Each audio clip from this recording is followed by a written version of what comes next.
सो शुरू करते हैं हम न्यूक्लियर मॉडल्स। तो देखो यहाँ पे न्यूक्लियर मॉडल्स है वो मैंने बताया है कि लिक्विड ड्रॉप मॉडल है, कलेक्टिव मॉडल है, शेल मॉडल है, ये सभी है वो न्यूक्लियर मॉडल्स है जो कि एक्सप्लेन किए गए थे on the basis of nucleus को एक्सप्लेन करने के लिए। तो न्यूक्लियस किस तरह से एक्सप्लेन होता है वो डिफरेंट साइंटिस्ट ने ट्राई किया।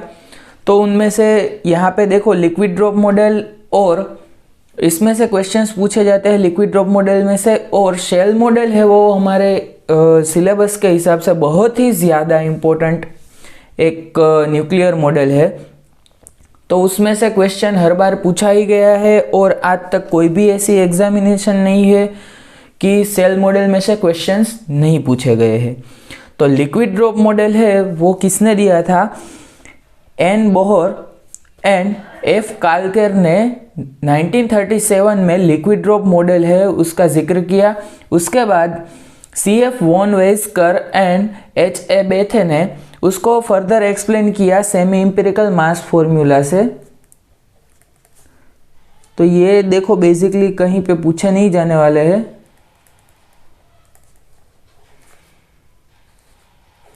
तो सेमी इंपिरिकल मास फॉर्मूला से उसने इसको एक्सप्लेन फर्दर किया। अब देखो लिक्विड ड्रॉप मॉडल है उसमें से आपको ये तो पता ही चल रहा है कि कोई यहाँ पे न्यूक्लियस है उसको और लिक्विड का जो ड्रॉप है उसको सिमिलर बताया जा रहा है। तो देखो उसमें से सिमिलैरिटीज क्या है? Similarities between nucleus and drop means drop of liquid, nucleus and यहाँ पे ड्रॉप लिख देते हैं। तो इनमें से क्या क्या चीज़ें हैं वो एक समान है। देखो पहले तो न्यूक्लियस है वो स्फेरिकल है, तो ड्रॉप भी स्फेरिकल है। दूसरी बात कि डेंसिटी इसमें कांस्टेंट है, डेंसिटी कांस्टेंट है न्यूक्लियस में। तो लिक्विड का जो ड्रॉप है उसमें भी डेंसिटी कांस्टेंट ही है। दूसरी बात यहाँ पे binding energy per nucleon BE/A is constant.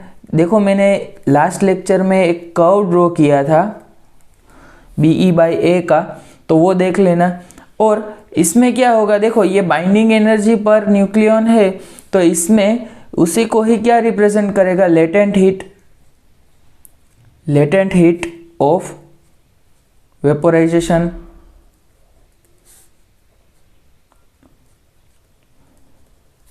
ये कांस्टेंट है। क्लियर? ओके। तो बेसिकली ये यहाँ पे किस तरह से बात किए थे कि लिक्विड ड्रॉप मॉडल है वो उसी को ही बोहर व्हीलर थियरी भी कहा जाता है। और उसमें क्या कहा जाता है कि पहले न्यूक्लियस है उसको फिशन एंड फ्यूज़न में अगर हम कन्वर्ट करते हैं, यहाँ से देखो फिशन एंड फ्यूज़न रिएक्शन। देखो फिशन में क्या होता है कि एक जो बड़ा न्यूक्लियस होता है वो डिफरेंट स्मॉलर न्यूक्लियाई में डिवाइड होता है, और फ्यूज़न में स्मॉलर न्यूक्लियाई मिलके एक लार्जर न्यूक्लियाई बनाता है। तो यहाँ पे देखो इसको ड्रॉप के साथ किस तरह कंपेयर कर सकते हैं। देखो स्मॉल ड्रॉप्स मेक लार्ज, तो इसको क्या कहा जाएगा? देखो फ्यूजन। ओके। एंड फिशन किसे कहा जाएगा? वन लार्ज ड्रॉप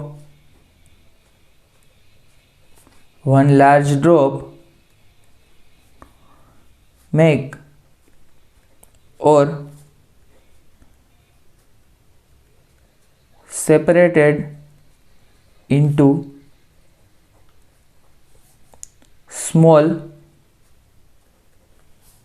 drops और droplets।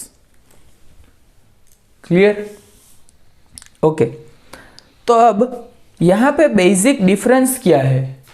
देखो बेसिक डिफरेंस अब हम यहाँ पे लिखते हैं कि बेसिक डिफरेंस क्या है? Difference between nucleus and drop of liquid, ये हम देखते हैं। तो देखो बेसिकली न्यूक्लियस है वो एक क्वांटम फिनोमिना की बात कर रहे हैं, मतलब कि वो एक माइक्रोस्कोपिक ऑब्जेक्ट है, माइक्रोस्कोपिक, और ड्रॉप है वो एक मैक्रोस्कोपिक है। तो ये इस तरह से बात कर सकते हैं कि ये एक क्वांटम है और एक है क्लासिकल। क्लियर? यहाँ पे न्यूक्लियस है, उसमें एनर्जी है वो मेगा इलेक्ट्रॉन वोल्ट के ऑर्डर में होती है, यहाँ पे एनर्जी है वो इलेक्ट्रॉन वोल्ट के फॉर्म में होती है। ओके, तो यहाँ पे लिक्विड ड्रॉप मॉडल है, उसमें इसी टाइप की डिस्कशन हमें करनी थी। ड्रॉप ऑफ लिक्विड के साथ यहाँ पे न्यूक्लियस को कंपेयर किया गया है। और अब यहाँ पे सेमी इंपिरिकल मास फॉर्मूला के लिए हम बाइंडिंग एनर्जी को कंसीडर करते हैं। तो बाइंडिंग एनर्जी के लिए डिफरेंट जो एनर्जीज होती है, like volume energy, surface energy, coulomb energy, asymmetric energy and pairing energy, ये सभी चीज़ें हैं उसमें इंक्लूड होती है। तो ये सेमी इंपिरिकल मास फॉर्मूला के लिए हम बाइंडिंग एनर्जी निकाल रहे हैं अभी हम।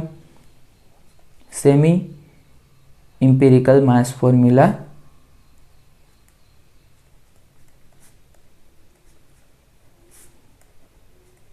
Semi empirical mass formula.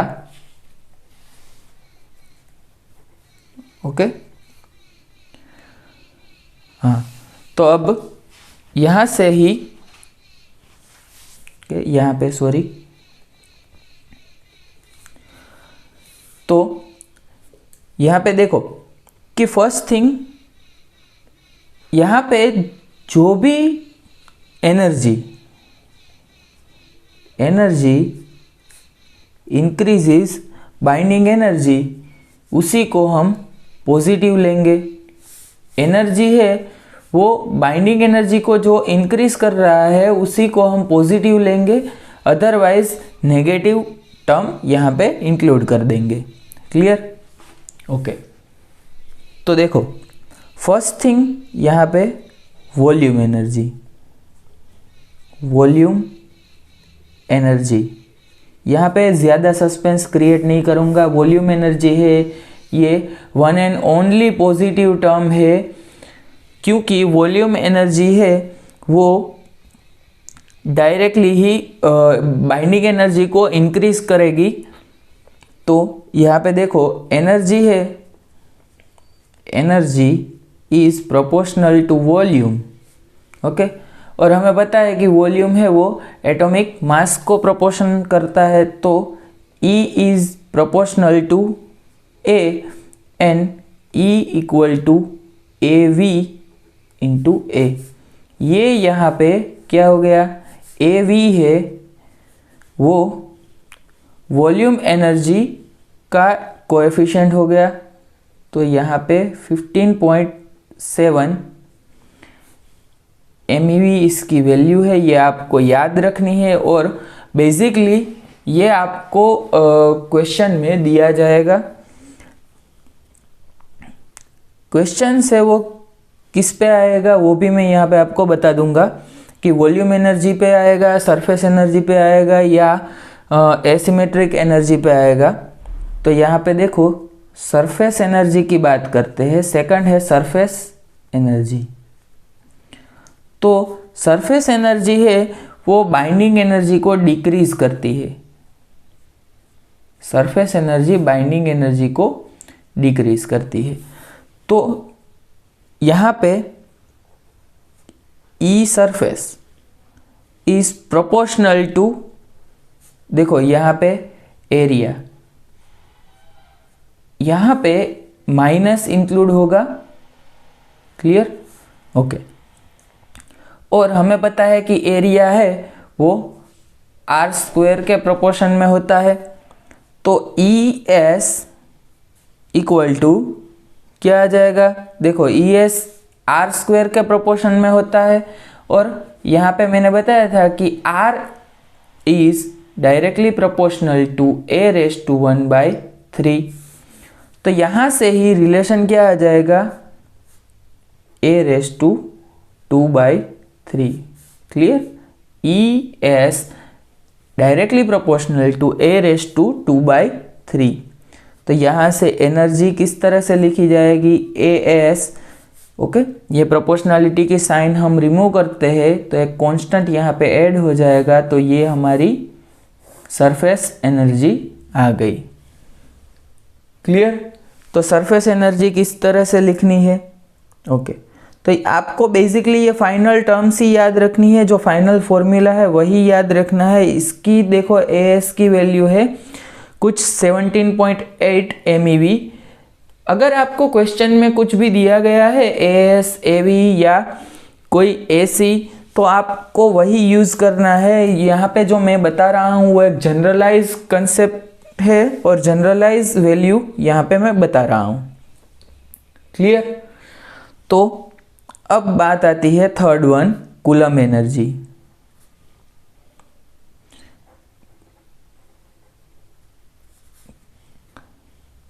Coulomb energy,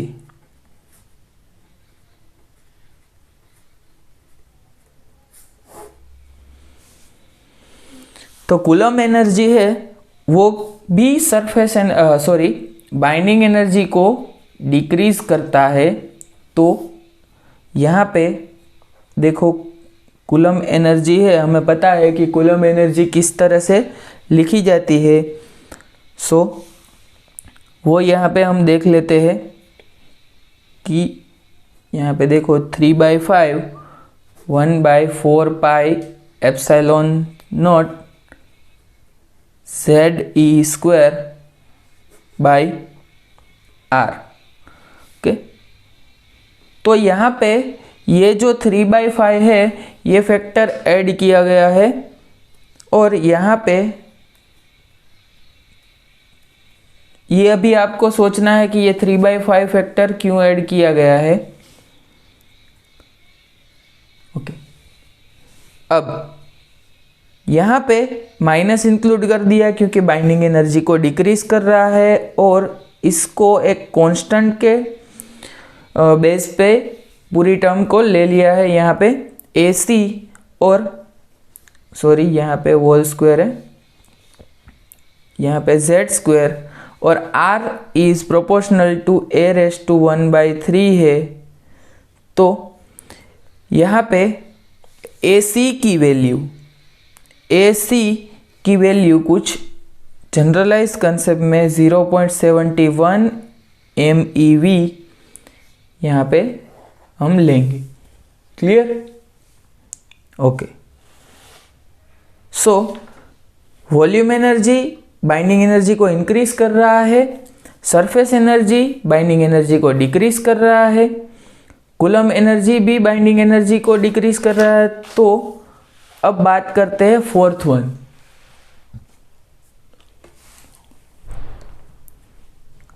कौन सी है, एसिमेट्रिक एनर्जी।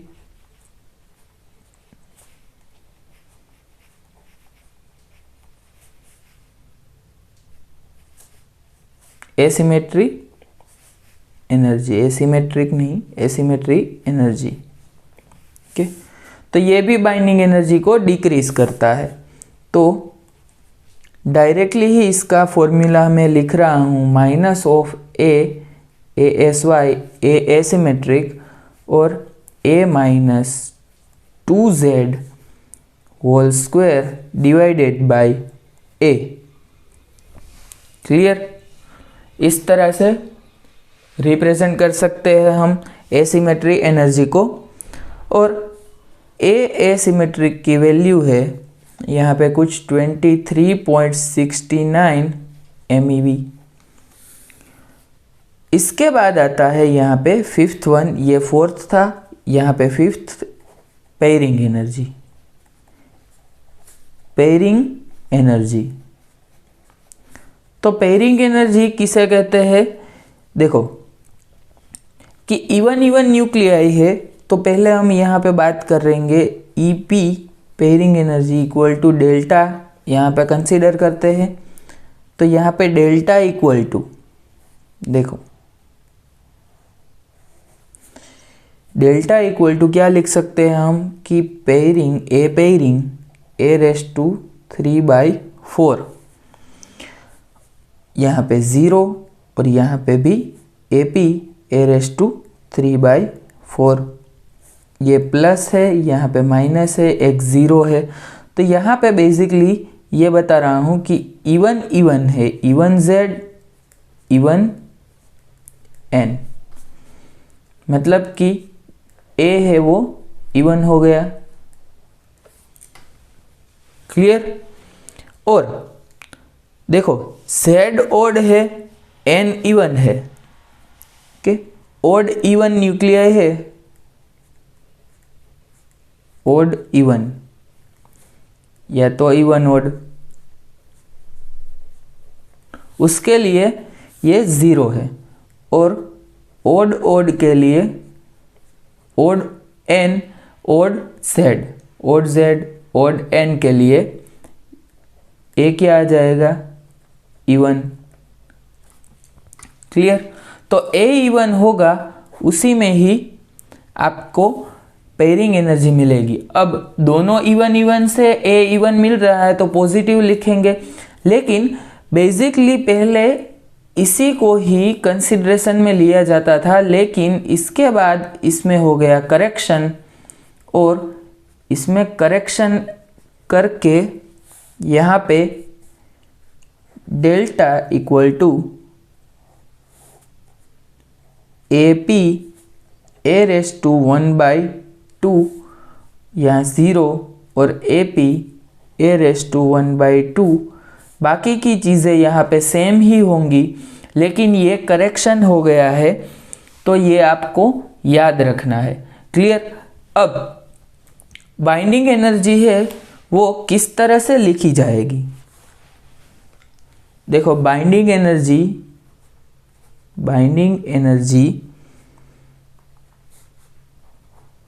BAZ के फॉर्म में, ओके। तो पहले वॉल्यूम एनर्जी, ओके, ये प्लस में आ गई। सेकंड थिंग क्या है? सरफेस एनर्जी, ये नेगेटिव साइन के साथ मैंने लिख दी, ए रेस टू 2/3।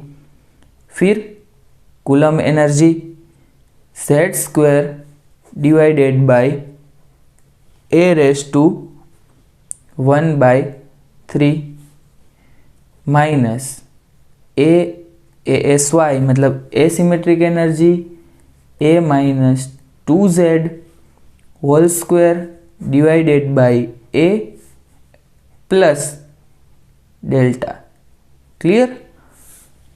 मतलब कि प्लस माइनस डेल्टा हम लिख सकते हैं, क्योंकि डेल्टा है उसकी वैल्यू यहाँ पे हम डायरेक्टली ही पुट कर सकते हैं। तो देखो यहाँ पे ये बाइंडिंग एनर्जी हमें मिल गई। क्लियर? बाइंडिंग एनर्जी हमें किस तरह से ये लिखी जाती है वो हमने टर्म्स कंसिडर कर ली। तो ये वॉल्यूम एनर्जी, ये सरफेस एनर्जी, ये कूलम एनर्जी, ये एसिमेट्रिक एनर्जी और ये है पेयरिंग एनर्जी। तो इसके यूज़ कहाँ पे होते हैं? मतलब application of liquid drop model, application of liquid drop model. तो एप्लीकेशन किस तरह से होते हैं?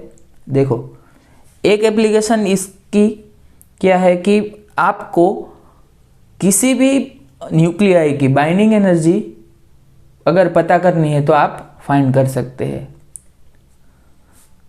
Find the binding energy of nuclei.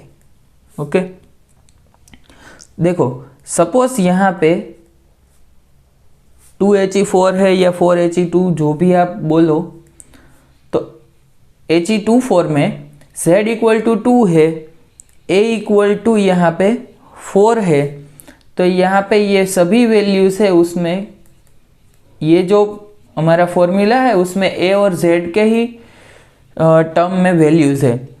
Putting all values of constants one can find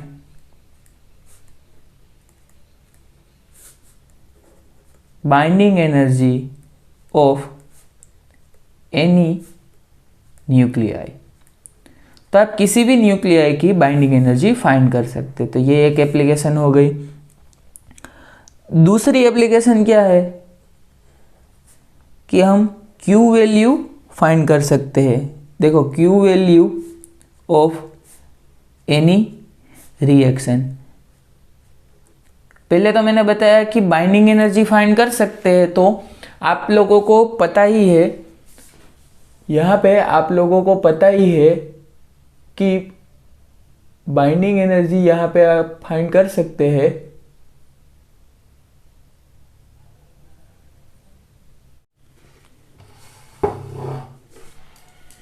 okay.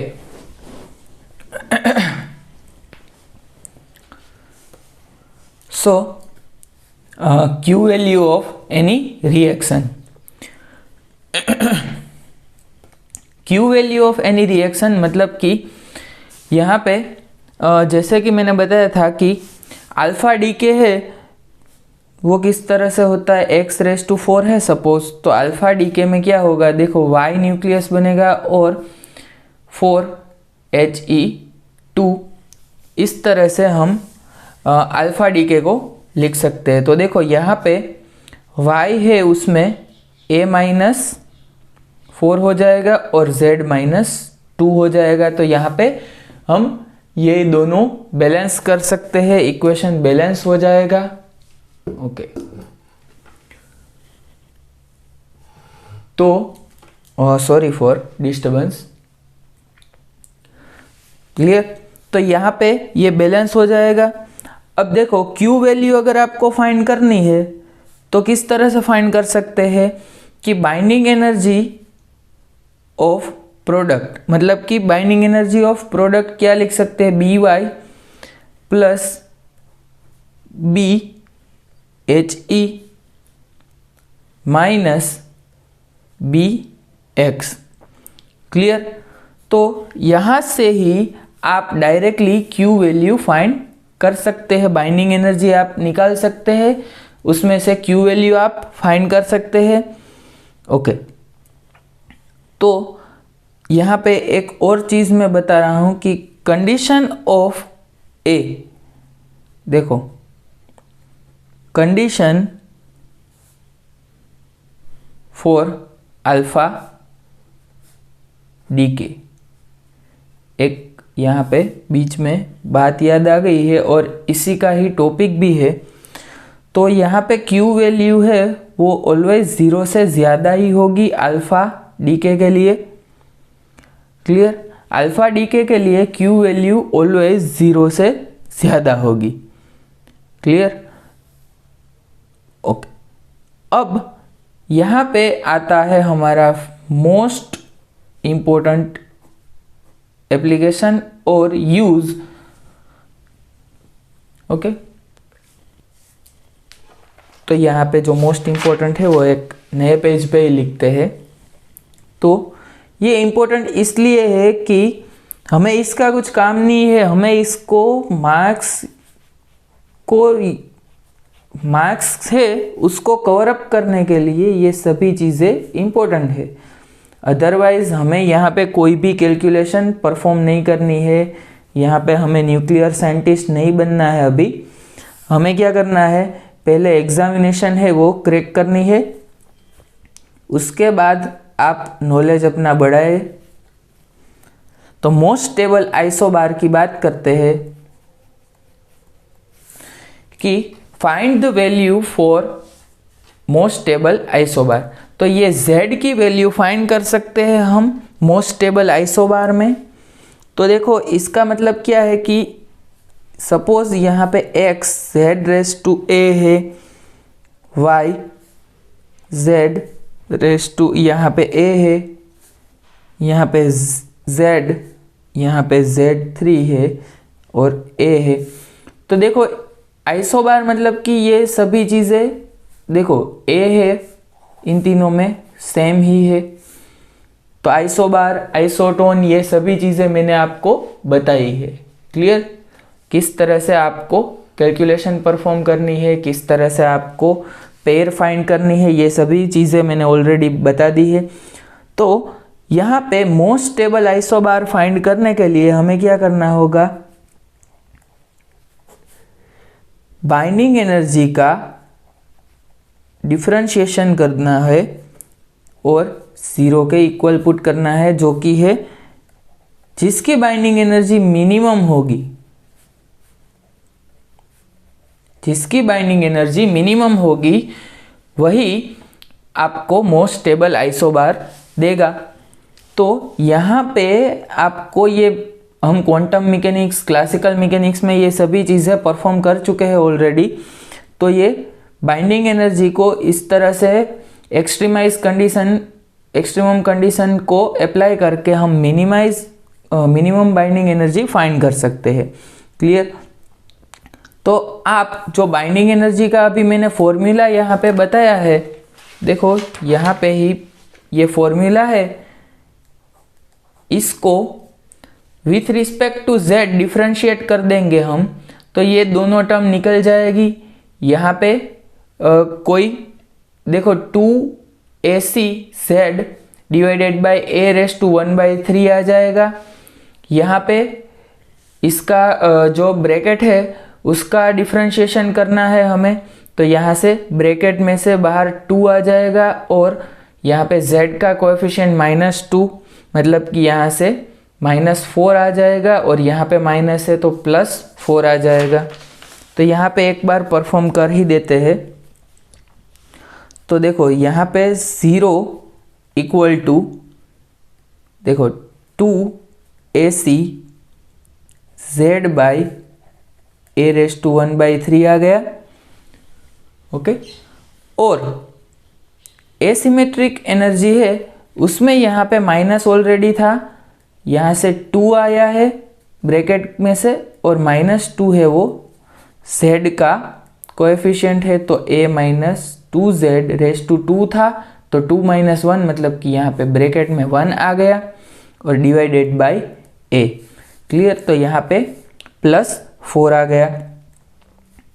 तो यहाँ से हम क्या लिख सकते हैं, देखो ac और ये 2 कॉमन निकाल के यहाँ पे सामने 0 से डिवाइड कर दो या मल्टीप्लाई कर दो तो कुछ फर्क नहीं पड़ेगा, प्लस यहाँ पे ये a-2z डिवाइडेड बाय a है और यहाँ पे एक 2 फिर भी बचा हुआ है। तो आप क्या करो कि अब z है उसको सब्जेक्ट बनाना है, तो z को अगर आप सब्जेक्ट बनाएंगे तो मैं डायरेक्टली यहाँ पे फाइनल फॉर्मूला लिख रहा हूँ कि 2 times a asymmetric into a divided by ac a⁻² plus 4a asy, मतलब कि a एसिमेट्रिक। तो ये फॉर्मूला हो गया। अब ये जो फॉर्मूला है उससे भी आपको अगर, मतलब ये मैंने फॉर्मूला आपको डिराइव करके दिया है, अब इससे भी ज़्यादा शॉर्टकट फॉर्मूला आपको मैं दे रहा हूँ कि अगर आपको z, देखो एसिमेट्रिक है, एसिमेट्रिक कांस्टेंट, उसको डिनोमिनेटर में लाते हैं तो क्या हो जाएगा, देखो 2 टाइम्स a डिवाइडेड बाय, यहाँ पे क्या आ जाएगा, देखो ये 2 को भी यहाँ पे डिवाइड कर देते हैं, तो 2 टाइम्स देखो a⁻² divided by 2a asymmetric और यहाँ पे a कूलम था, प्लस यहाँ पे सिर्फ 2 आ जाएगा। क्लियर? तो यहाँ पे जो न्यूमरेटर है उसको मैंने डिनोमिनेटर के डिनोमिनेटर में लिख के डिवाइड कर दिया है। तो ये इस टाइप का फॉर्मूला आ गया। अब हमारे पास ए सी और ए सिमेट्रिक की वैल्यू है, तो हम डायरेक्टली ही इसको डिवाइड करके एक फॉर्मूला याद रखते हैं, जो कि क्या है, z equal to A raise to 2 plus 0.015 into A raise to 2/3। ये फॉर्मूला बहुत ही ज़्यादा आपको हेल्प करेगा, एप्लीकेबल होगा क्वेश्चन को सोल्व करने में, क्लियर। तो ये फॉर्मूला है वो आपको याद रखना है।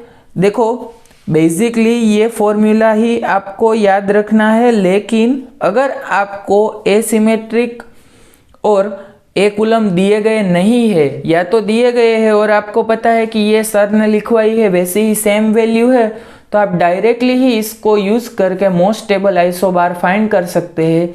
तो मोस्ट स्टेबल आइसोबार फाइंड करने के लिए अगर आपको ए दिया गया है तो उसका मोस्ट स्टेबल आइसोबार आप डायरेक्टली फाइंड कर सकते हैं, क्लियर। ओके, तो अब देखो यहां से सेमी इंपिरिकल मास फॉर्मूला है वो हम लिख सकते हैं डायरेक्टली ही।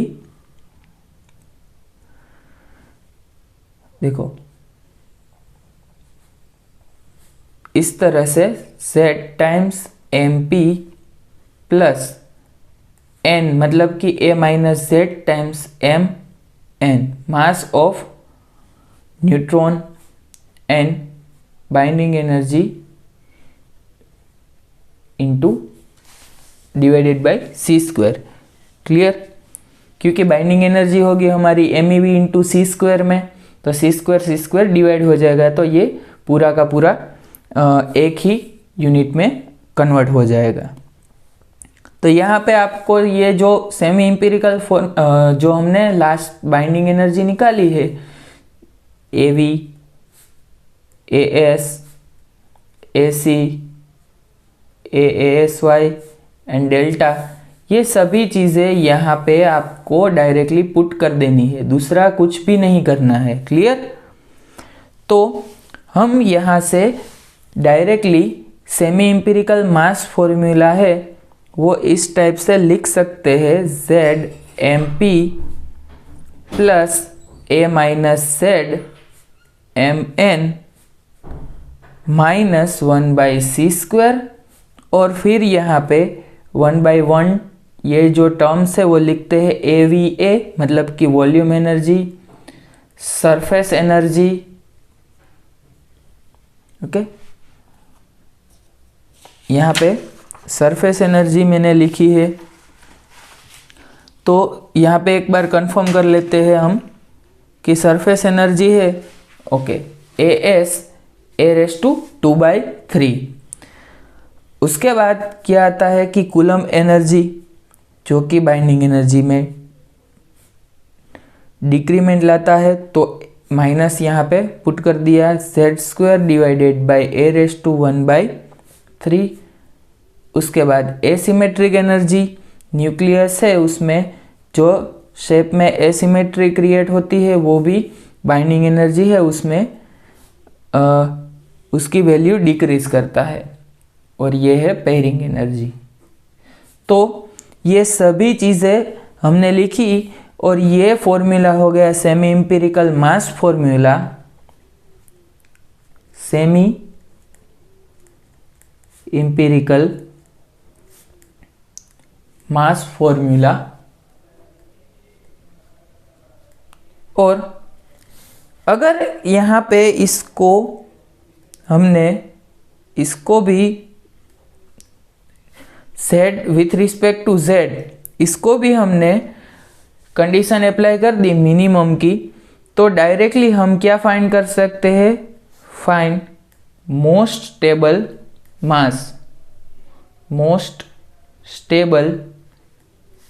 मास फाइंड कर सकते हैं हम, क्लियर। ओके, तो यहाँ पे देखो, ये लेक्चर में हमने लिक्विड ड्रॉप मॉडल के ही स्पेसिफिक यहाँ पे सेमी एम्पिरिकल मास फॉर्मूला और लिक्विड ड्रॉप मॉडल की ही बात की है। तो इसके एग्जाम्पल से वो हम देखने वाले हैं नेक्स्ट लेक्चर में, और एक लेक्चर हमारा पूरा का पूरा सेल मॉडल पे ही होगा। सेल मॉडल है वो किस तरह से उसको यूज़ करना है, आपको क्वेश्चन से वो पूछे जाते हैं सेल मॉडल में, तो किस तरह से सोल्व करने हैं स्पिन एंड पेरिटी के बेस पे। स्पिन एंड पेरिटी इसके बेस पे सेल मॉडल में क्वेश्चन से वो पूछे जाते हैं। तो ये आपको देखना है कि किस तरह से आपको वो मार्क्स कवर अप करने हैं। तो मिलते हैं हमारे नेक्स्ट लेक्चर में, तब तक के लिए goodbye and thank you.